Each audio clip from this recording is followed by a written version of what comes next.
معاشی بحران میں گھرے پاکستان کے لیے اچھی خبر، فائنینشیل ایکشن ٹاسک فورس کا منی لانڈرنگ اور دہشت گردوں کی فنڈنگ روکنے کے لیے تمام نکات پر کامیابی سے عمل کرنے کا اعتراف، 2 ایکشن پلانز پر عمل درآمد ہوا، پاکستان کو مزید کچھ کرنے کی ضرورت نہیں، فیٹف نے اعلامیہ جاری کر دیا، گرے لسٹ سے نکالنے کا باقاعدہ اعلان اکتوبر میں ہوگا۔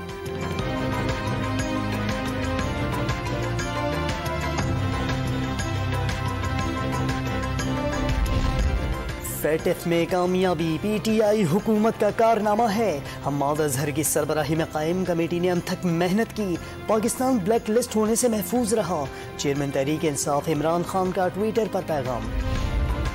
توانائی بحران سے نمٹنے کے لیے حکومت سندھ کے اعلان پر عمل درآمد کا آغاز، کراچی سمیت صوبے کے تمام بازار، شاپنگ مالز اور دکانیں 9 بجے بند ہونا شروع، شادی ہال سمیت تقاریب کے دیگر مقامات رات 10:30 پر بند ہوں گے، ہوٹل اور کیفے رات 11 بجے بند کیے جائیں، خلاف ورزی پر کارروائی کی ہدایت۔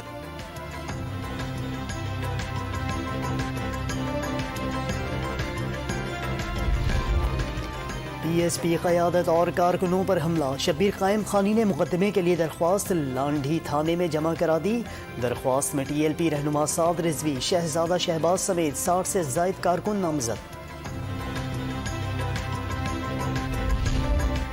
دانیال عزیز کو سی ایم ایچ راولپنڈی منتقل کرنے کی تیاریاں، رہنما نون لیگ کو ایئر ایمبولینس سے پنڈی منتقل کیا جائے گا۔